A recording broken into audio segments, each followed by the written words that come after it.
10th class का जो है BTBC। अरे देखो यहाँ अब इसका प्रमेय लिखाते हैं। जैसे प्रमेय संख्या में हम आते हैं कि प्रमेय संख्या सिद्ध करना है, समझ गया ना। प्रमेय संख्या सिद्ध करना है तो इसमें जो है पहला इसका हम बता रहे हैं थोड़ा थ्योरी। मान लीजिए मान लिया कि P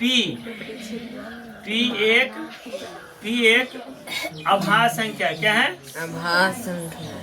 अभाज्य संख्या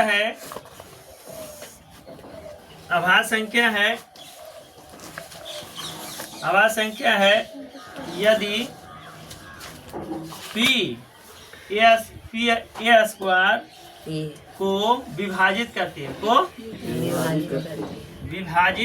विभाजित मैंने समझ में करते हो, विभाजित करती है निकालती है, ठीक है, विभाजित करती है तो P a को भी विभाजित करेगी,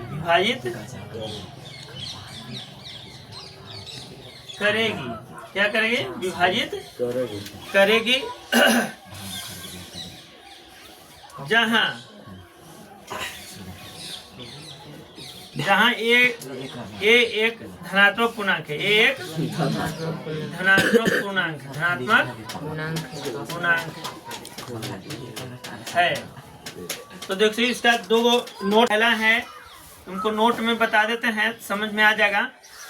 और एक प्रमेय संख्या, एक परिमेय संख्या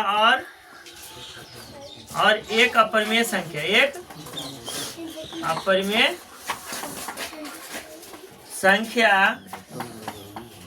अपरिमेय संख्या का योग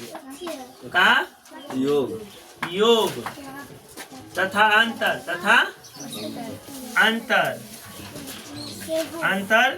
क्या होता है?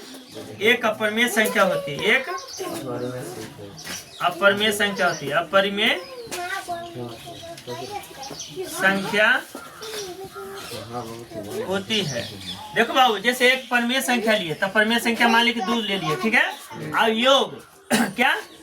योग एक अपरिमेय संख्या ले लो, तो मान ली कि 2 है, √2 है अपरिमेय संख्या, तो योग क्या हो गया? तो अपरिमेय संख्या हो गया है, यह परिमेय संख्या हो गया बाबू।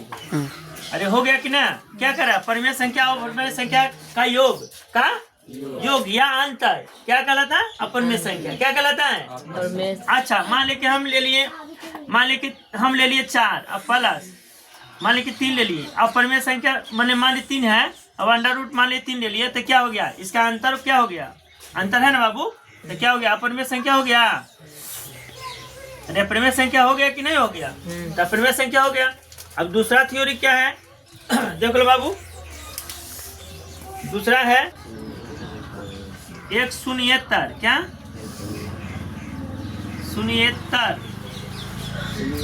शून्येतर परिमेय संख्या। क्या? परिमेय संख्या और क्या कहता है? और एक अपरिमेय संख्या को गुणनफल, एक अपरिमेय संख्या का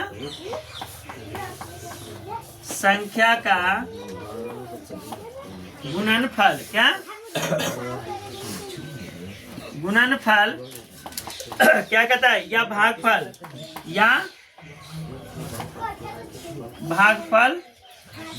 क्या कहलाता है? अपरिमेय संख्या। क्या? अपरिमेय संख्या होता है। क्या होता है?